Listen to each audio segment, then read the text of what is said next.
Yo no las he revisado, no he revisado todavía la parte de desarrollo, entonces no podría decir, no adelantar algún resultado.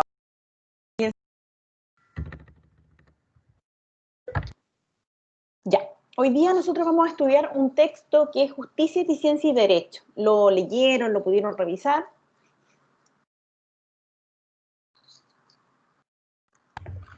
Sí, profe, al menos yo sí lo leí. Ya, ¿y qué le llamó la atención del texto?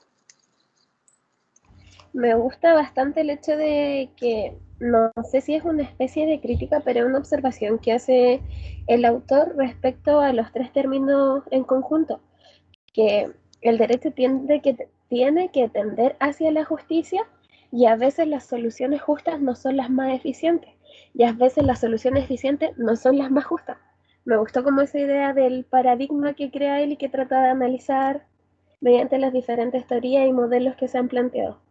Cómo lo razona, ¿no? Y cómo va como trabajando ciertas bases de esta política liberal, neoliberal, y cómo él va viendo, bueno, pero no siempre lo más eficiente es aquello que resulta más óptimo, no siempre existe una relación inversa, si bien es la regla que nosotros hemos estudiado hasta ahora, que cuando seguimos parámetros de justicia no se logra algún nivel de eficiencia, o en su caso, que no puede ser que todo tipo de relación, el único fin que nosotros esperemos sea la eficiencia. Eso trabaja muy interesante Calzamiglia. ¿Alguna otra cosa del resto de los compañeros que hayan leído o que les parezca interesante de este texto? Por ejemplo, con respecto al concepto de igualdad, esto lo dice al principio del texto.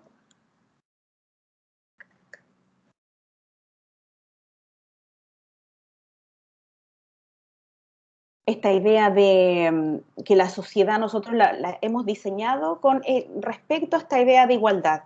Y una de las primeras dudas que dice o genera el texto es que me dice que la eficiencia podría ser considerada como un elemento esencial de esta idea de la justicia. ¿Ustedes coinciden con la importancia del valor de este concepto de eficiencia? El autor reconoce que podría estar inmerso en el concepto de justicia, pero no es el más importante ni el último. No es el más importante ni el último. ¿Y cuál era la idea en general, por ejemplo, de Posner o cuando veíamos el óptimo de Pareto en general, cuando me habla de la eficiencia? La idea es siempre obtener la mayor eficiencia al menor costo social posible, él hablaba, y a veces, como decía Karina, eso no era lo más justo si uno lo miraba con distinto, pero lo que hace el autor dice que justicia con eficiencia no se contrapondrían a veces, pero igualdad con eficiencia sí podrían, se contraponen, porque eficiencia puede estar en justicia, aunque reconoce que no es el más importante de los elementos dentro de la palabra o del concepto en sí. Ya, de la idea, ¿no? Y hace una crítica al principio del texto de lo que es la teoría económica, ¿no? Y me dice, la construcción y depuración del concepto de eficiencia, que es lo que estamos hablando, y me habla del teorema de Coase. ¿Se recuerdan de qué trataba el teorema de Coase? ¿Por qué se entraba en la prueba? Independiente de si leyeron o no leyeron este texto, que debieran haberlo leído, pero por si no lo han leído. ¿Se recuerdan de qué trataba este teorema de Coase?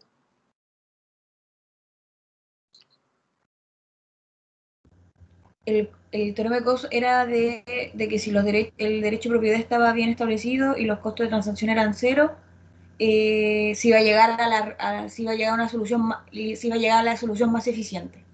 Solución más eficiente, ¿no? Y veíamos como ejemplo el ejemplo de la fábrica, que es el típico ejemplo, y quizás si ustedes leyeron los textos también pueden haber visto el ejemplo de la panadería y no me acuerdo si era médico, abogado del vecino. Y acá en este texto en particular, además, me dice de que como está determinando estos criterios de eficiencia, esta idea, dice que en el caso de la fábrica que estropea la ropa, que es el ejemplo de la fábrica, uno podría tener tres opciones en general. Una primera que sería indemnizar por la ropa, la segunda sería comprar una secadora a cada uno de los vecinos y va dándole valores a esto, y una tercera poner un filtro en la fábrica, que en el concepto de eficiencia, como aquello que resulta más barato, sería la opción más eficiente si nosotros pensamos que en esta idea lo que importa para que yo entienda que es eficiente es aquello que sea más barato, ¿no? Y aquí nosotros estamos pensando también que los costos de transacción son cero. Si nosotros, y aquí mismo dice, si nosotros a esto le incorporamos que los costos de transacción existen y son reales, que esa es la realidad, ¿no? Porque esa otra crítica que hace el texto, entonces ahí es cuando llega a intervenir el derecho en esta idea o en este teorema. Y aquí les pregunto, porque ustedes van eventualmente a ser abogados y abogadas, ¿no? Este texto, ¿qué nos dice de la labor del derecho en relación con la economía, que es la síntesis o aquello que nosotros estamos estudiando cuando vemos el análisis económico del derecho? ¿Qué es lo que me dice esta idea de los juristas? Porque en diversos momentos me menciona cómo pensamos los juristas, dice, y cómo piensan los economistas. Él señala que los juristas tienden a analizar la norma, analizar el derecho en sí, definiendo entre quién tiene el derecho y quién tiene la culpa, y que los economistas no hacen esta división porque ellos ven el problema desde otra perspectiva. No les importa la imputación de la culpa, eso no es relevante. No. Lo relevante es la solución del conflicto y la solución más eficiente. Y la solución más eficiente es la más barata. Esa sería la forma y dentro de ello viene como a simplificar la resolución de conflictos si lo vemos desde ese punto de vista, ¿no? Sí. Ya. Y yo tenía que decir otra cosa aquí. Ya, y en algún momento, no sé si en esta parte en particular, también me habla que el derecho, uno podría pensar, como que las abogadas y los abogados podrían pensar que por el hecho de existir una norma, nosotros podemos modificar una conducta. ¿Se recuerdan de esa parte del texto? Y si no lo recuerdan, ¿qué hemos conversado hasta esta parte? Nosotros, porque dice, un jurista se va a enfrentar a un problema. Ante este problema, lo que va a pensar, y creyendo nosotros como entendemos el derecho hoy en día, que creando una norma X y entendiendo que todos los ciudadanos y ciudadanas obedecen el imperativo jurídico, entonces yo tengo la solución al conflicto por la mera creación de la norma. Eso sería como una mente netamente legal, que cree que por el hecho de existir una norma, yo puedo modificar una conducta. ¿Se recuerdan eso que dice el texto? Y si no lo recuerdan, ¿se recuerdan lo que nosotros conversábamos en clases? ¿Es real que por el hecho de que nosotros creemos una norma podamos eventualmente modificar una conducta? En parte. ¿Ya? Se supone que el ideal de la norma es modificar las conductas de las personas que viven en sociedad, pero eso no siempre va a ser efectivo. De hecho, más adelante en el texto, el autor señala que si bien la dictación de las normas jurídicas puede llegar a modificar las conductas, hay que distinguir si la dictación de la norma fue hecha en una forma eficiente. Porque si a las personas le importaba mayor beneficio el incumplimiento de la norma que su cumplimiento, las personas por la decisión racional, volviendo a esto de que somos seres racionales, van a tomar la decisión de no seguir o no acatar la norma solamente porque eso le aportaría más beneficios que sí acatarla. Que sea acatarla. Entonces ahí aplica ciertos principios, ya sea en la construcción de la norma, como después en la ejecución de esta, donde yo hago un estudio de la conducta de que este sujeto a quien yo voy a someter para ver si el efecto que yo espero deba sustentarse en determinados incentivos que yo veía en la norma. Y nosotros conversábamos en clases anteriores, por ejemplo, en la delación compensada, que yo les mencionaba cómo yo puedo incentivar, o en el caso de la colusión, cómo yo trato de incentivar a través del decreto ley 211, que no se generen más carteles, no se generen más operaciones de concentración, y lo hago a través de ¿qué? De ciertos incentivos que yo incluyo en el decreto ley 211 en la última modificación que se realizó. Lo conversamos en algunas clases que lo mencionamos y ustedes tenían conocimiento porque parece que lo habían estudiado en económico y de algo se acordaban. Ya, y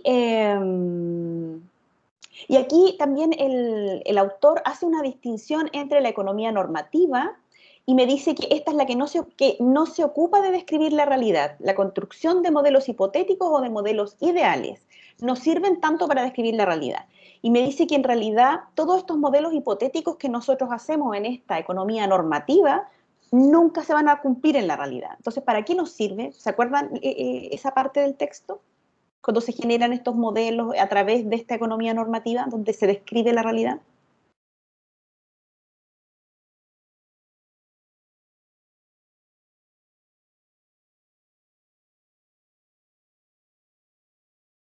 Me dice, si es que no se acuerdan, que a través de esta economía normativa y donde yo creo estas como estructuras que en realidad nunca se van a producir en la realidad, me sirven para cuestionarme y promover ciertas modificaciones al modelo bajo el cual nosotros estamos viviendo.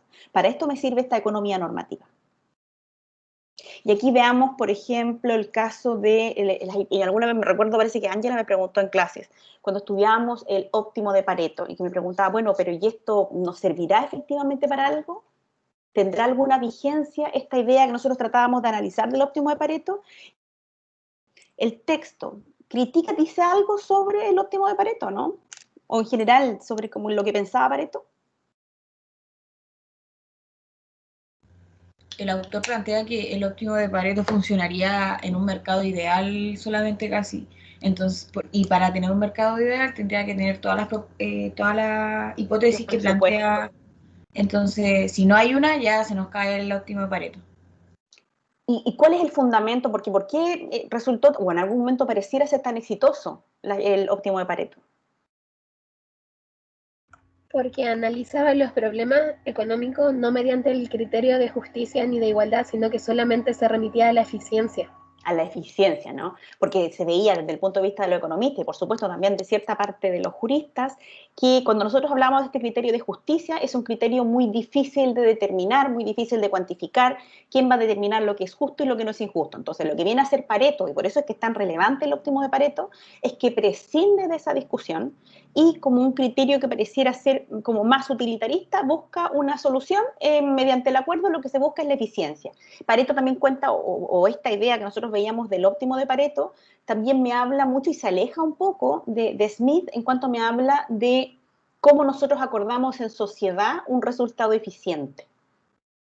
Entonces ahí es donde nos viene y sí tiene alguna relevancia el óptimo de Pareto, cuál es la discusión que se da y se le puede discutir el efecto del óptimo de Pareto, es que para que nosotros nos encontremos efectivamente en una situación óptimo de Pareto, se tienen que cumplir todos los presupuestos. Y los presupuestos casi ninguno se cumple. Porque, por ejemplo, me habla de que el precio es casi meramente, los productos es casi meramente referencial, ¿no?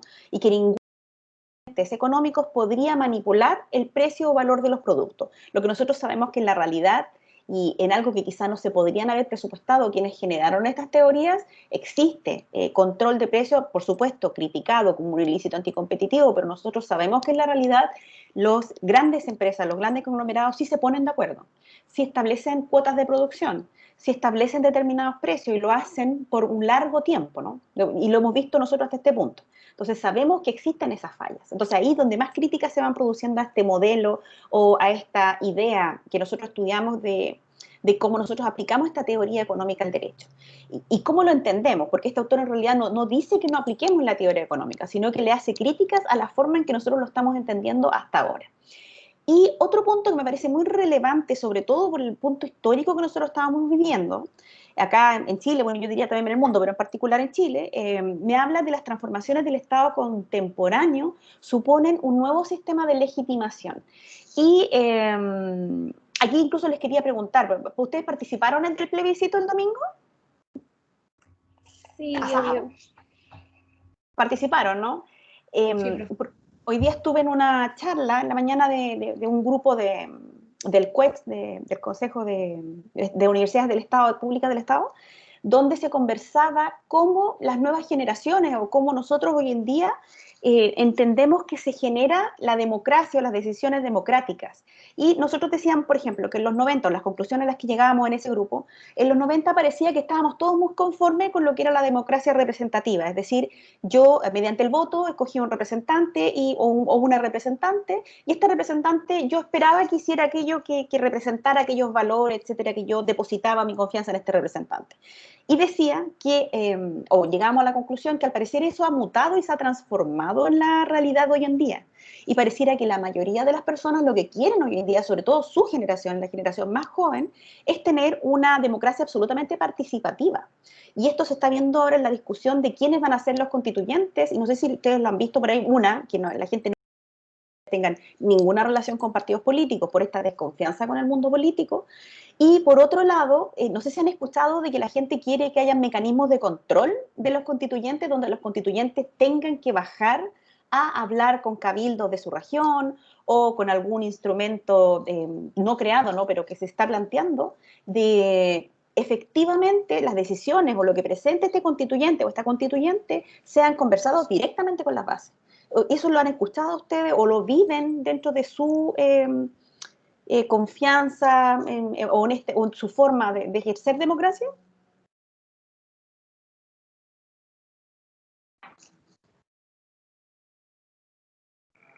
¿O no?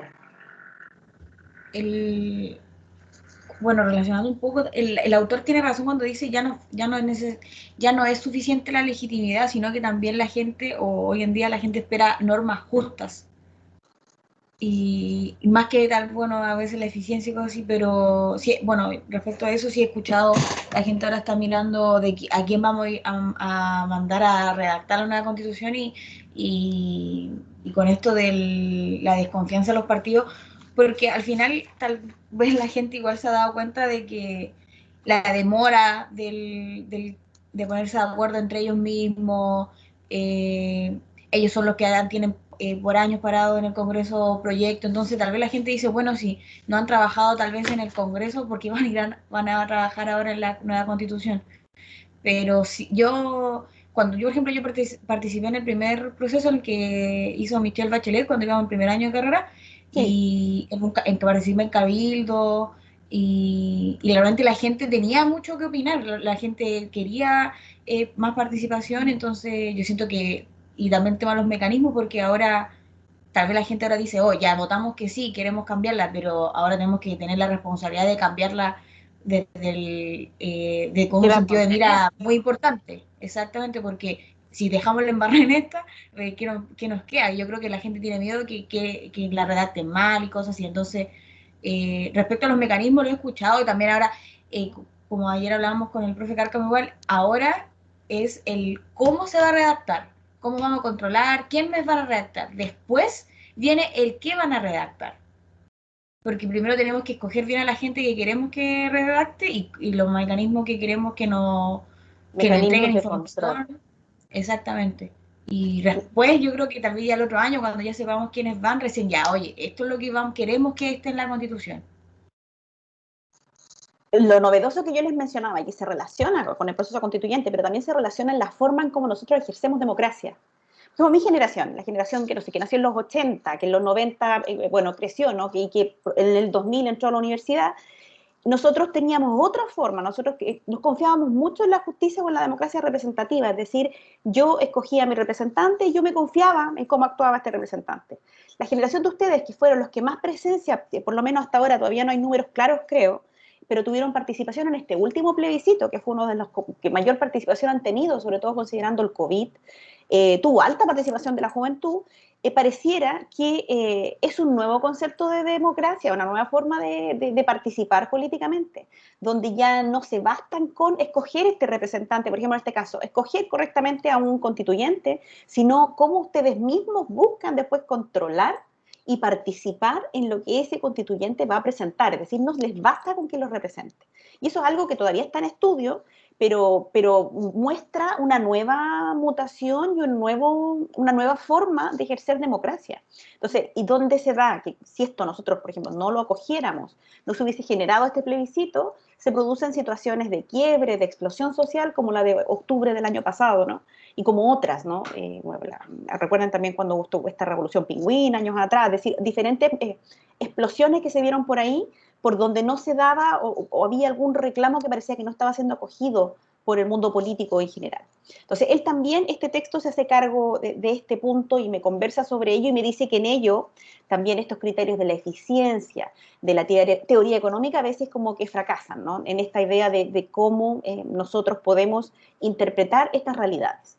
Ah, y esto era algo que les quería decir. E incluso esto que yo les digo, que se los hablo como un tema macro del tema constituyente, de la nueva constitución para Chile, también se da en sus organismos democráticos de la universidad. Y no sé si ustedes se han percatado de esto. Ahora nadie quiere formar federación, quieren que haya mesas interinas, no quieren generar centros de estudiantes. ¿Se han fijado de eso? Porque eso es un tema absolutamente suyo que no tiene que ver precisamente con el texto. Sí, lo vivo. Es impresionante, ¿no? Como que no y el punto es, entonces, ¿qué? ¿Está acabado el modelo de la federación de antes? Entonces, cuál sería la propuesta, porque claramente si después los estudiantes no quieren presentarse en centro estudiante, si los estudiantes no quieren ir a votar por la federación, entonces ahí hay algo que preguntarnos. Entonces habrá que cambiar la estructura de cómo se ejercen estos órganos democráticos dentro del estudiantado, que era algo que en mi generación no se preguntó. Entonces, porque es algo, un fenómeno que yo creo que tiene que ver con esta desconfianza en el mundo político, la desconfianza en estos organismos que supuestamente me representan. Entonces, eso es importante y va a ser muy importante cómo nosotros lo trabajamos a larga data, es decir, cómo nosotros sabemos adelantarnos ya a esta situación donde pareciera que no se confía cuando yo escojo una autoridad. Y pareciera que quisiéramos volver a otro sistema donde tuviéramos una representación más directa, donde yo participe derechamente en la toma de decisiones, decisiones políticas país, decisiones políticas universitarias. No me basta que me representen. Eso es algo que me pareció muy interesante en la reunión que tuvimos en la mañana y que creo que ustedes lo viven, ¿no? Específicamente Karina, y estaba leyendo también las publicaciones de la federación donde les llaman, parece que a votar, no tengo muy claro, por la federación y no se constituyen los quórum. Entonces, para que me doy cuenta, y esto no solamente ocurre en esta universidad, también ocurre en la UTA, que también tiene una mesa interina, entonces es un fenómeno, ocurre en la Universidad de Antofagasta. Entonces, este fenómeno que pareciera que solo se da en nuestra universidad, se está dando alrededor de todas las universidades. Entonces, eso nos debiera decir algo. Ya. Y por otra parte, el autor me habla de cuál es la labor de los juristas y de las juristas. ¿Cuál sería la labor o la tarea de los juristas en este mundo en el que nosotros vivimos, por supuesto? Sí, en este mundo que nosotros vivimos.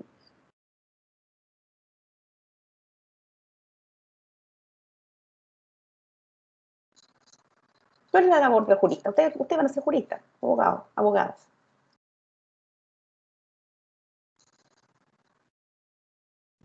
La crítica que le hace el autor un poco, porque al final el autor dice que la ciencia económica sea ignorada por el derecho, por así decirlo, porque el jurista solamente tenía que leer la ley y aplicarla, no, ni siquiera tenía el espacio para interpretarla y cosas así.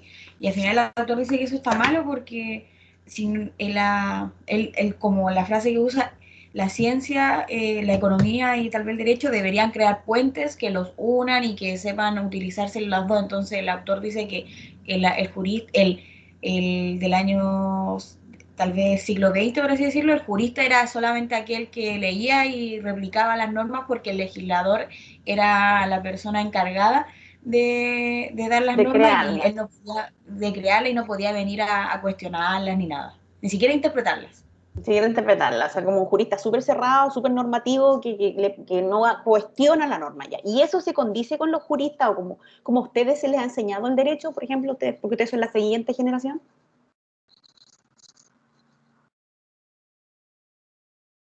Se les ha enseñado a cuestionar el imperativo jurídico y creer que es algo que no se puede tocar porque es algo perfecto, que no tiene cómo modificarse, o se les ha enseñado que ustedes pueden hacer una crítica, pueden hacer un análisis con respecto al imperativo jurídico. Y esto es una pregunta, no es del texto, ¿no? Se los pregunto desde su experiencia.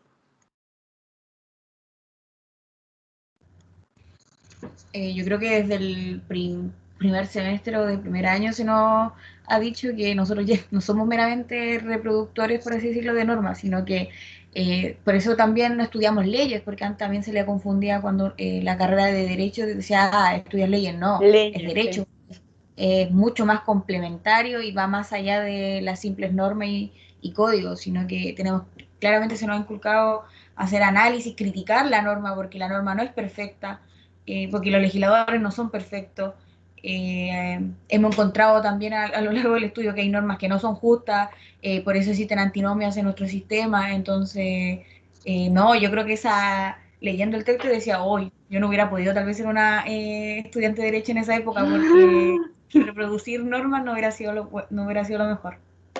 Claro, pero es una visión muy crítica que tiene el autor, no necesariamente refleja a todos los abogados y abogadas que pudieran, abogados sobre todo en ese tiempo, que pudieran existir, ¿no? Siempre han existido posiciones críticas, siempre ha existido una parte doctrinaria del derecho, estoy hablando a nivel internacional, que cuestiona este criterio absolutamente normativo del reproductor de normas, el que se aprende la ley, el que no cuestiona el proceso legislativo, no, es un porcentaje de cómo uno puede entender el derecho, pero siempre ha existido un porcentaje que considera que como juristas, es decir, ya no solamente como meros abogados y abogadas, sino como juristas, existe esta posibilidad de nosotros cuestionarnos e incluso poder generar procesos de cambio para mejorar determinadas normas, ¿no? Y entendiendo también que, porque nosotros siempre vemos el imperativo jurídico desde cómo nosotros, por ejemplo, en Chile, pero nosotros, y esto es algo que nosotros hemos aprendido quizá en este último tiempo, el Estado no es el único generador de normas, ¿no?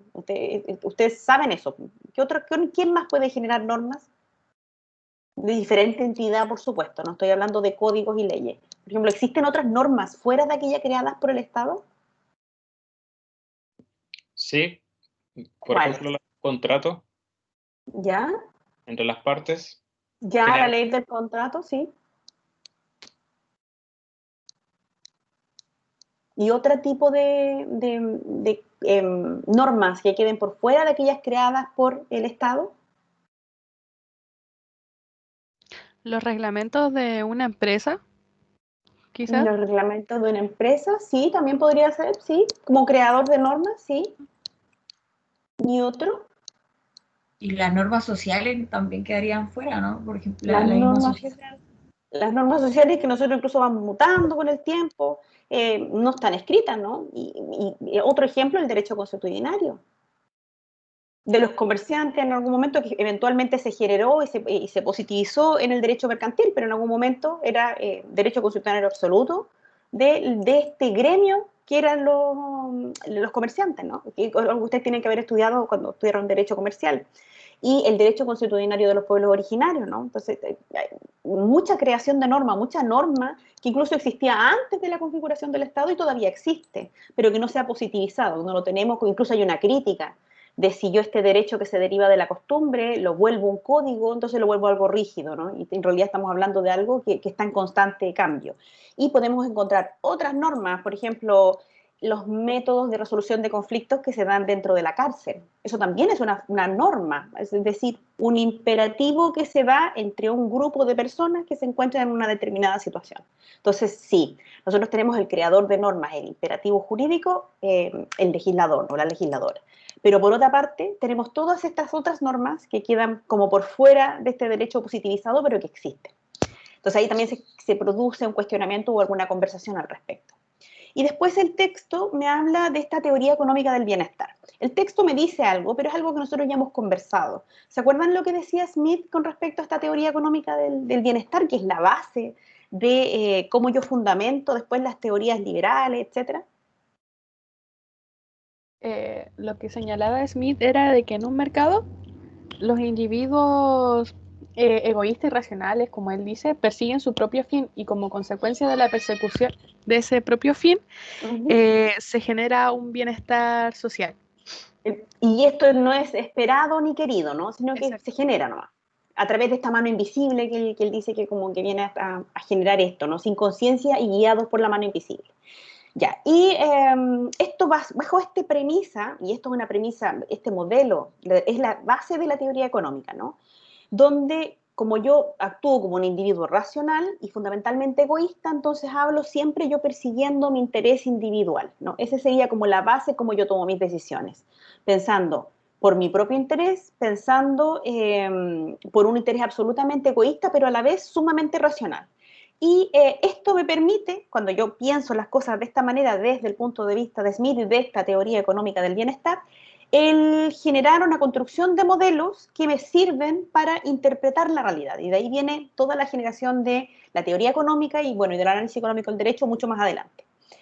Me sirve entonces esta idea, la base que me da Smith para preguntarme cómo es el modelo y para proponer ciertas medidas para mejorar la sociedad. Pero siempre estas medidas para mejorar la sociedad siempre van a ser de un interés más bien de carácter individual y no de carácter colectivo, porque se considera que nosotros no pensamos colectivamente, nosotros no tenemos intereses colectivos o más bien no les gustan estos intereses colectivos. ¿Y qué crítica hace el autor a esta teoría de Smith, esta teoría del bienestar? ¿Es real eso que nosotros actuamos siempre inspirados únicamente por nuestros intereses individuales? Y también es cierto que todas nuestras decisiones nosotros las tomamos basados en una racionalidad ultranza. ¿O existen otras motivaciones para la toma de decisiones? El autor habla de, es muy bueno el análisis que hace cuando nos dice la racionalidad. Hay dos tipos de racionalidad, estratégica y la otra es la Es buenísimo eso, sí. cuando Pragmática. dice paramétrica, cuando dice que las Paramétrica, ¿verdad? decisiones de los individuos dependerían de cómo la otra persona también va a decir sobre algo. Entonces, la crítica que le hacen que a pesar de que podamos ser racionales, de una u otra forma no podemos ser tan individualistas porque nuestra decisión podría cambiar si tomáramos en cuenta la decisión de la otra persona. Porque tal vez nuestra decisión sería muy racional, llegaríamos más a eficiencia o racional si tomáramos en cuenta la otra decisión. Entonces ahí esas son como situaciones que la teoría no prevé. Y además que también el autor dice que su hipótesis de mercado ideal no existen en la realidad. ¿Sí? Imposible, es inexistente, nunca lo vamos a alcanzar porque son imposibles de alcanzar. Claro, porque él dice, la teoría económica del bienestar me sirve si yo pienso siempre en una racionalidad paramétrica. Es decir, que yo estoy actuando pensando exclusivamente para mis intereses. Entonces la toma de decisiones solo me favorece a mí. Yo solo me preocupo cuando me favorece a mí, no me preocupo del resto en mi toma de decisión. No funciona la teoría económica del bienestar cuando estamos hablando de lo que me hablaba usted recién, de esta racionalidad estratégica. Es decir, cuando yo tomo decisiones, pero pensando en el colectivo o pensando qué es lo que va a hacer el otro. Y se acuerdan, porque nosotros alcanzamos a ver dentro de lo último que vimos antes de la prueba, un ejemplo que destruye la teoría económica del bienestar y que tiene que ver necesariamente con esta racionalidad estratégica. ¿Se recuerdan del ejemplo? Que en realidad es un modelo, ¿no? El dilema del prisionero. El dilema del prisionero. ¿Y por qué era esencialmente una crítica o no cabía dentro de esta racionalidad de la que me hablaba Smith? Porque en el caso del dilema del prisionero, la decisión racional no iba a ser la más eficiente. ¿Por qué? ¿Por qué no era la más eficiente? ¿Te acuerdas del ejemplo? Sí, el que vimos en clase se trataba sobre dos personas que habían cometido un robo y fueron detenidos y los dos son colocados en dos celdas por separado. Y le decían exactamente lo mismo, que si uno delataba al otro solamente tendría 1 año de cárcel. Si nadie se delataba eran 2 años de cárcel, pero si ambos se delataban iban a estar 10 años de cárcel. Entonces la decisión racional que tomaría cada persona sería delatar al otro para así estar solamente 1 año en la cárcel. Desde Pero Smith. pero como en este caso los dos individuos iban a tomar exactamente la misma decisión, iban a ambos salir perjudicados, porque si los dos se delataban, cada uno iba a tener que cumplir 10 años, en vez de los dos que hubieran cumplido si se hubieran quedado callados. Si guardan silencio. Entonces, si yo estoy pensando estratégicamente, entonces, ¿qué es lo que voy a pensar si yo soy uno de esos dos detenidos que estoy incomunicado de mi compañero y me dicen cuáles son mis alternativas? Si yo tengo que pensar, lo más estratégico, la movida más estratégica es quedarme callada, pensando y esperando que el otro haga exactamente la misma movida. Es decir, yo no solo pienso en mi interés o un interés netamente individual. Si yo pensara exclusivamente, como me dice Smith, con esta mano invisible y demás, entonces yo tendría que pensar, pero a mí en realidad lo que me conviene es estar 1 año y que el otro se quede 10 años. ¿No? Y eso destruye esta idea básica, ¿no? de este dilema del prisionero, esta idea de la teoría económica o de esta mano invisible, de lo que me conversaba Smith.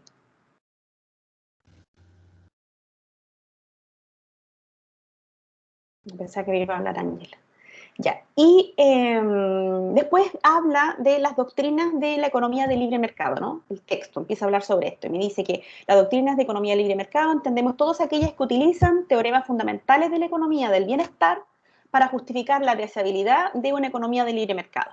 ¿Se recuerdan qué cosa es lo más interesante que me habla el autor en esta parte del texto?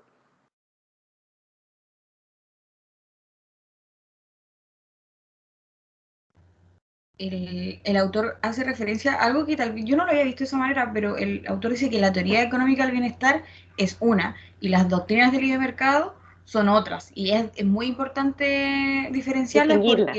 porque algunas no podemos decir que las doctrinas del libre mercado son, a veces utilizan los conceptos de la teoría económica del bienestar para un fin político y que él lo encuentra mal.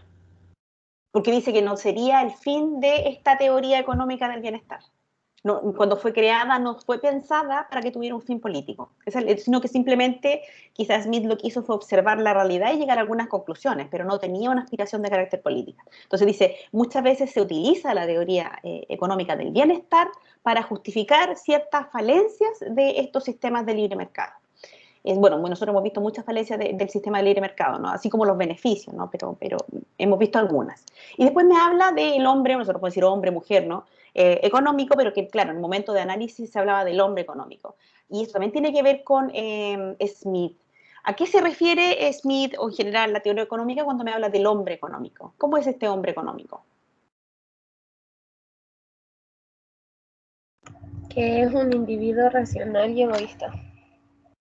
Individualista, racional y egoísta, ¿no? Y ahí habla de la mano invisible. Y me habla de la ley natural de la economía.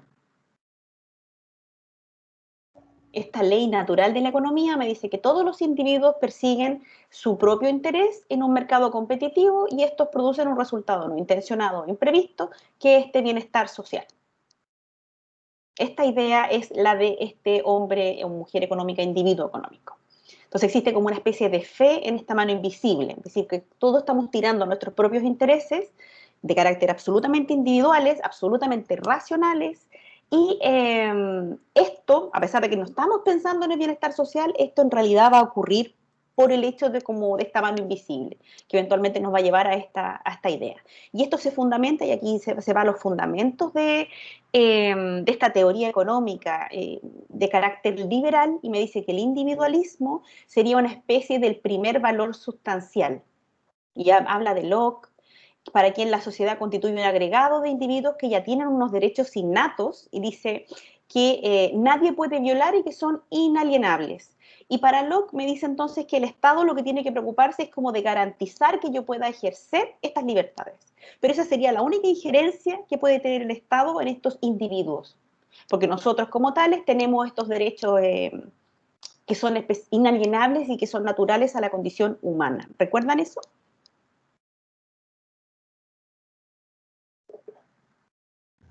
Sí, y Locke también dice que si hay un choque, por ejemplo, el Estado quiere limitar esto, se tiene que volver al estado de naturaleza y el pueblo se tendría que rebelar contra el Estado. Rebelar contra el Estado. Si el Estado trata de atacar estas libertades. Esto es sumamente relevante, esta discusión, a pesar que es una discusión antigua, pero son las bases en las que nosotros sustentamos nuestro sistema jurídico, bueno, y filosófico, ¿no? Que nosotros como vivimos la vida, y piensen la situación que nosotros estamos viviendo ahora. Entonces, ahora, si nosotros lo vemos desde un punto de vista de Locke, nosotros tenemos estos derechos que son inalienables, ¿no? Y que son parte de la naturaleza. ¿Qué sucede si, y de hecho sucedió el año pasado, pero pensemos en el proceso constituyente, pensemos que se genera una constitución y nosotros consideramos que se están afectando ciertos de estos derechos inalienables que no se pueden tocar por este texto jurídico? Entonces Locke nos llama aquí a que nosotros nos rebelemos contra el Estado, porque el Estado estaría fallando en esta función mínima, la única función que Locke le ve como válida al Estado, es decir, de garantizar y proteger estas libertades en particular. Y estoy pensando específicamente qué pasa si se afecta el derecho de propiedad, porque algunas de las propuestas, porque como han salido un montón de constituyentes súper acelerados, a menos de una semana de haberse iniciado, de haber terminado el plebiscito, muchos están proponiendo ciertas cosas, y dentro de las cosas que se proponen o que se conversan es cómo vamos a seguir tratando la propiedad en Chile. Entonces ahí se podría dar una discusión desde el punto de vista de Locke, en cuanto a esta libertad que yo tengo a poder ejercer la libertad de empresa y a tener determinadas propiedades. Entonces ahí se puede dar este cuestionamiento de este Estado como garante de estos derechos mínimos.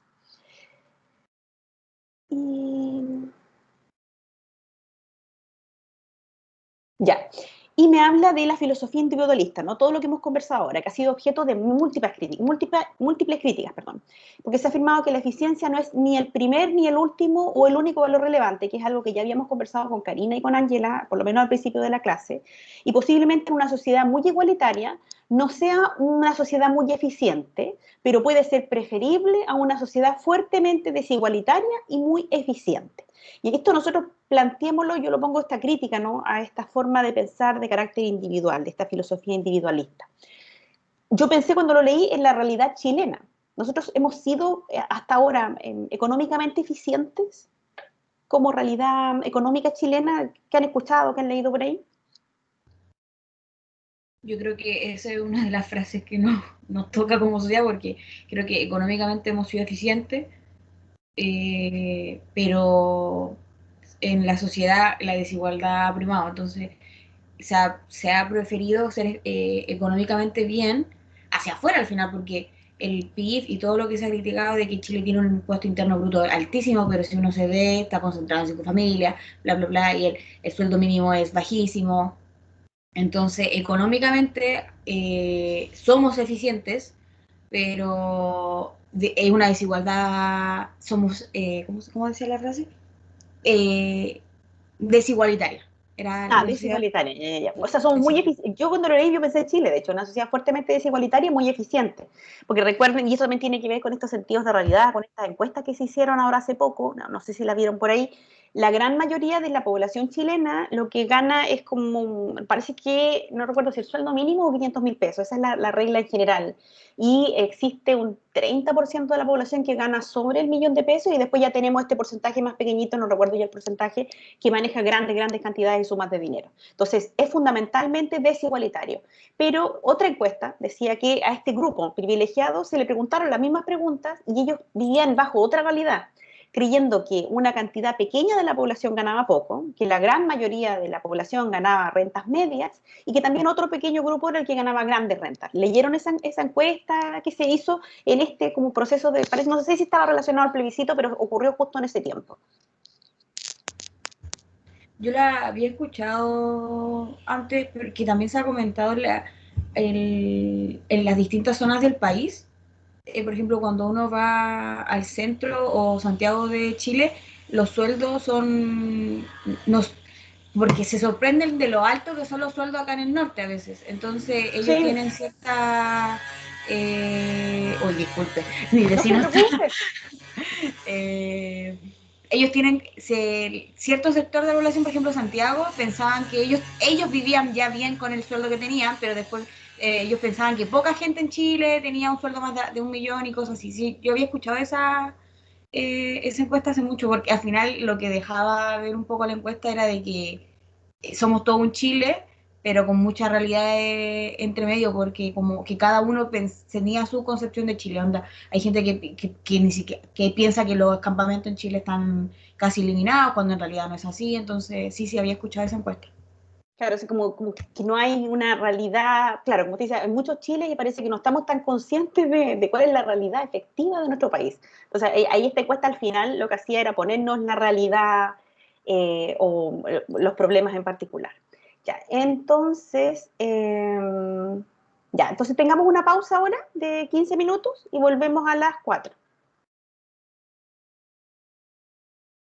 Ya, profe. Ya, nos vemos. Chao.